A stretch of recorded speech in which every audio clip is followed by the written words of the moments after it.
Hello guys, most welcome back to our new YouTube video. आज की इस नई वीडियो में हम बात करने वाले हैं पॉलिटेक्निक सम सेमेस्टर 2024-25 की जो परीक्षाएं चल रही हैं उसमें कल एक बहुत ही महत्वपूर्ण एग्जाम होने वाला है, अप्लाइड फिजिक्स सेकेंड। जैसा कि आप देख सकते हैं इसमें इलेक्ट्रिकल, सिविल और अदर ब्रांचेस भी बैठेंगे। एक पेपर पहले भी हो चुका है, हम उस पेपर की भी एनालिसिस करेंगे कि कैसा पेपर पैटर्न अब की बार बनेगा, क्या पेपर कठिन बनेगा या सरल बनेगा या उसी पैटर्न बनेगा। और आप ये वीडियो पूरी देख कर जाते हैं तो एटलीस्ट पास होने लायक तो करके आएंगे। और सारे महत्वपूर्ण क्वेश्चन की हम बात करेंगे, जिसकी पीडीएफ आपको टेलीग्राम चैनल पे मिल जाएगी, जिसका लिंक आपको डिस्क्रिप्शन और कमेंट सेक्शन दोनों में मिल जाएगा, वहाँ से आप ज्वाइन कर सकते हैं। तो चलिए बिना किसी देरी के हम अपने वीडियो की शुरुआत करते हैं। जैसा कि आप देख सकते हैं यहाँ पर यूनिट वाइज मैं क्वेश्चन लेकर आया हूँ। सारी unit wise applied physics second के इम्पोर्टेंट क्वेश्चन इस वीडियो में इंक्लूड किए गए हैं। यूनिट वाइज आपको सारे चैप्टर के क्वेश्चन मिलेंगे। तो पहली यूनिट की बात करते हैं, wave motion and its application में पहला ही जो क्वेश्चन आपसे पूछा जा सकता है, तरंग किसे कहते हैं, चैप्टर के नाम पे ही पूछा जा सकता है, व्हाट इज़ वेव। दूसरा जो इम्पोर्टेंट क्वेश्चन है तरंग दैर्ध्य, आवृत्ति तथा तरंग गति में संबंध स्थापित करने के लिए 5 मार्क्स में क्वेश्चन पूछा जा सकता है।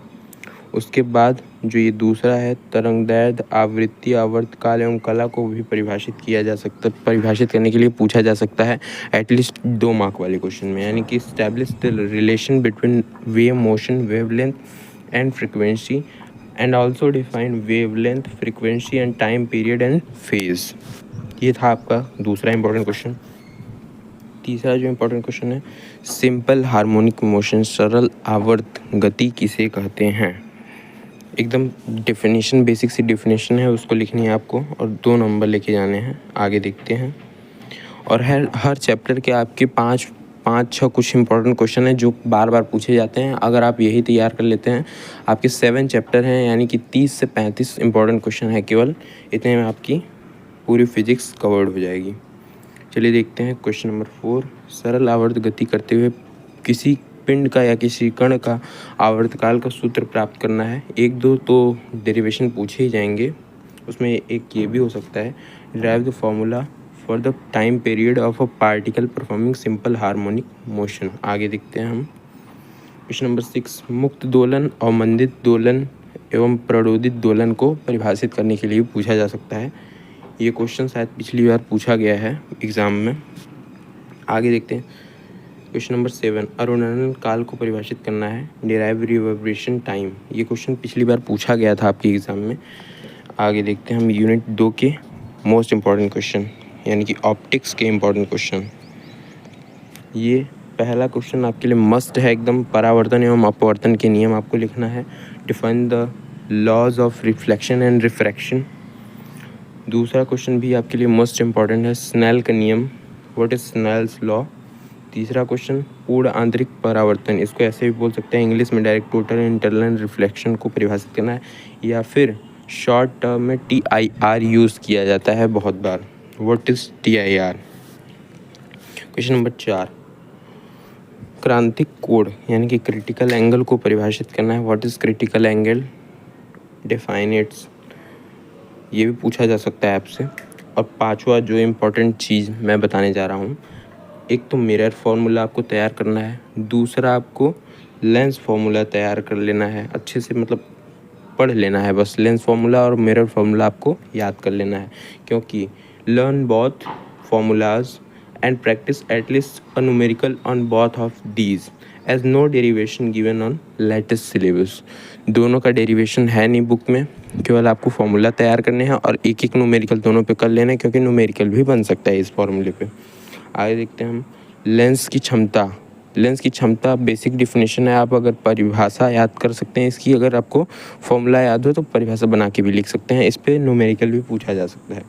क्वेश्चन नंबर 7 इस यूनिट का मोस्ट इम्पोर्टेंट, इस साल नया जुड़ा है तो पूछा जा सकता है, संयुक्त सूक्ष्मदर्शी, खगोलीय दूरबीन, सरल सूक्ष्मदर्शी यानी कि simple compound microscope, astronomical microscope and simple microscope, सरल सूक्ष्मदर्शी की संरचना एवं कार्यविधि की व्याख्या करने के लिए पूछा जा सकता है आपसे। आगे देखते हैं हम यूनिट 3 इलेक्ट्रोस्टैटिक्स के मोस्ट इम्पोर्टेंट क्वेश्चंस, जिसमें पहला ही कूलाम का नियम है most important. What is Coulomb's law से पूछा जा सकता है लिखने के लिए। जो दूसरा इम्पोर्टेंट क्वेश्चन बनता है इस यूनिट से, वैद्युत क्षेत्र की तीव्रता से आप क्या समझते हैं? किसी बिंदु पर वैद्युत क्षेत्र की तीव्रता का सूत्र प्राप्त कीजिए। What do you understand by electric field intensity? Derive the formula for electric field intensity and any point. तीसरा जो इम्पोर्टेंट क्वेश्चन बन के आता है इस यूनिट से, वैद्युत फ्लक्स। हो सकता है आपसे ये क्वेश्चन ना पूछा जाए वैद्युत फ्लक्स, लेकिन ये ज़रूर पूछा जा सकता है। गॉस का प्रमेय लिखिए और इसे सिद्ध कीजिए। What is electric flux? Right and prove Gauss theorem. आगे देखते हैं हम वैद्युत विभव। इसमें जो एक यूनिट और जुड़ा है आपका वैद्युत विभव, व्हाट इज़ इलेक्ट्रिक पोटेंशियल। और जो पांचवा इम्पोर्टेंट क्वेश्चन इस यूनिट का है, मोस्ट इम्पॉर्टेंट, समांतर प्लेट संधारित्र। इसका डेरिवेशन भी आ सकता है और इसका डायरेक्ट डेरिवेशन आ जाएगा पैरेलल प्लेट कैपेसिटर का। आगे देखते हैं हम जो इस यूनिट का मोस्ट इम्पॉर्टेंट है, संधारित्र का संयोजन। संधारित्र का संयोजन करने की दो विधियां हैं, दोनों के बारे में पूछा जा सकता है और दोनों पे न्यूमेरिकल बन सकता है। आगे देखते हैं हम यूनिट 4 की most important question, current electricity के। पहला ही क्वेश्चन बन के आता है, वैद्युत सेल किसे कहते हैं या 1 एम्पियर की परिभाषा लिखिए। ये क्वेश्चन बहुत बार पूछा गया बोर्ड्स में, यहाँ पे भी पूछा जा सकता है, इंपॉर्टेंट क्वेश्चन है। What is electric cell? Define ampere definition, 1 ampere definition. आगे देखते हैं हम ओम का नियम। तो भाई FEEE के लिए भी बहुत इंपॉर्टेंट था, तो यहाँ क्यों नहीं हो सकता, फिजिक्स का ही टॉपिक है। ये भी बहुत बार पूछता है। और किसी चालक के प्रतिरोध पर ताप का क्या प्रभाव पड़ता है वो भी समझाना है। Right Ohm's law explain the effect of temperature on the resistance and conductor. आगे देखते हैं हम चालकता तथा प्रतिरोधकता को परिभाषित करना है। Define conductivity and resistivity. चौथा नंबर जो इम्पोर्टेंट है आपके लिए बन के आ जाता है, प्रतिरोधों का संयोजन। इस प्रतिरोध को संयोजित करने की भी दो विधियां हैं, दोनों पे न्यूमेरिकल बन सकता है। पिछली बार न्यूमेरिकल तो बना था, इस बार भी चांसेस है न्यूमेरिकल बनने की। The combination of resistance, Kirchhoff का नियम तो आपके लिए मस्ट है, एकदम मस्ट है। राइट किरचॉफ लॉ, KCL और KVL दोनों इम्पोर्टेंट है आपके लिए। KCL और KVL दोनों इम्पोर्टेंट है।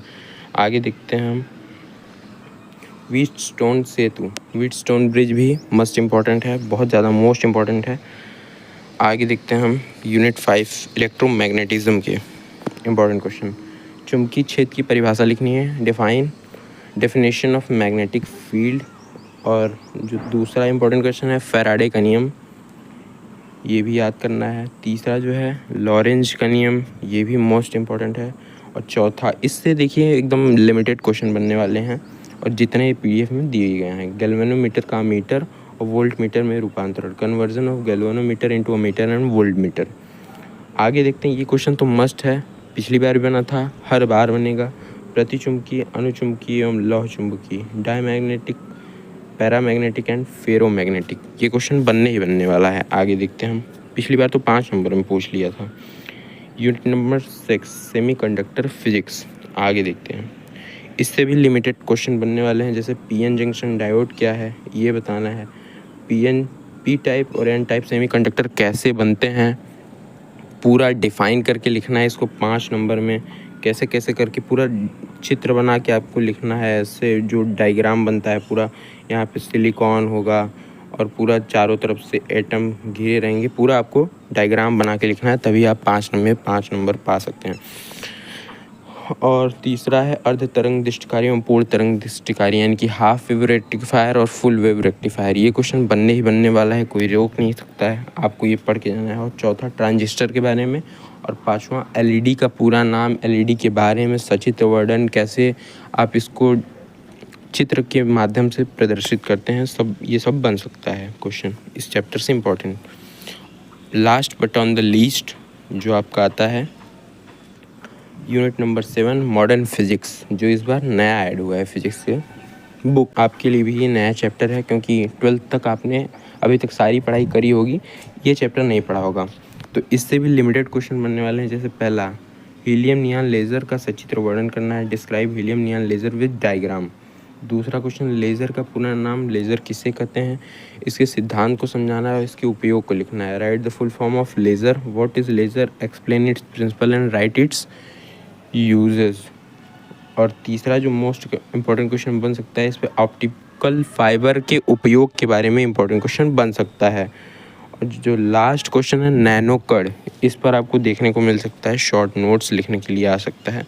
अब हम बात करते हैं जो आपके पिछली बार पेपर हुआ है मैकेनिकल ब्रांच का और अदर ब्रांचेस का, उसमें कौन कौन से क्वेश्चन पूछे गए थे, इस पीडीएफ से कितने क्वेश्चन आए हुए हैं और अब क्या वो क्वेश्चन बन सकते हैं, हम देखते हैं अब। तो ये रहा आपका पिछली बार वाला पेपर।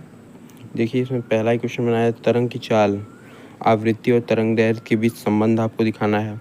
सरल आवर्त गति में त्वरण समानुपाती होता है। आरसी का मात्रक निम्न में से कौन सी मात्रक समान है।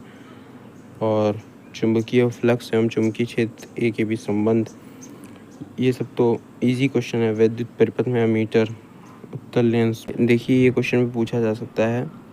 पूर्ण आंतरिक परावर्तन में देखिए क्वेश्चन बना हुआ है, TIR लिखा हुआ है शॉर्ट में, जैसे मैंने बताया था। LED पे भी क्वेश्चन आया हुआ है, लारेंज बल्ब पे आया हुआ है।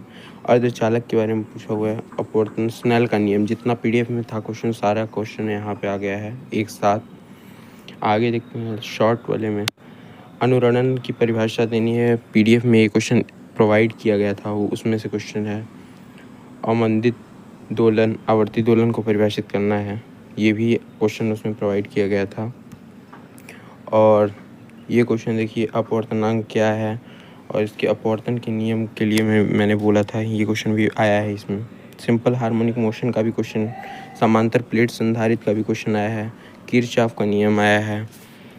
और ऐसे ऑप्टिकल फाइबर पे भी क्वेश्चन बनाया है। और वो जो 2 नियम पे थे आपकी कॉम्बिनेशन, उस पर भी न्यूमेरिकल बना हुआ है। अनुरणन काल पे क्वेश्चन पूछा हुआ है। चुंबकीय प्रेरण का नियम पूछा हुआ है। जेनर डायोड के बारे में बताया मैंने। लेज़र के बारे में क्वेश्चन पूछा हुआ है। सारा PDF से ही क्वेश्चन बना हुआ है और पेपर पैटर्न भी इसी प्रकार का बनेगा, एकदम सेम पेपर पैटर्न पे ही क्वेश्चन बनेगा। देखते हैं लॉन्ग वाले क्वेश्चन। देखिए इसमें गॉस की प्रमेय पे आया हुआ है क्वेश्चन और कॉम्बिनेशन वाले पे ही एक न्यूमेरिकल बना हुआ है। और ये यहाँ पे धारामापी को अमीटर तथा वोल्टमीटर में परिवर्तित करने के लिए बोला गया है। हीलियम नियॉन लेज़र जैसा बोला गया था। प्रति एवं अनुचुंबकी के बीच अंतर पूछा है 5 नंबर में। तो आशा करते हैं आपका पेपर भी इसी प्रकार का बनेगा, पूरा चांसेस है इसी टाइप का बनेगा, इसी पेपर पैटर्न पे आपका भी पेपर बनेगा। और आशा करेंगे कि आपका एग्ज़ाम अच्छा जा रहा होगा और आगे भी अच्छा जाएगा। तो फिर मिलते हैं ऐसे ही नेक्स्ट इंपॉर्टेंट वीडियो में। तब तक के लिए वीडियो को लाइक कीजिए, चैनल को सब्सक्राइब कीजिए। मिलते हैं अगली इंपॉर्टेंट वीडियो में।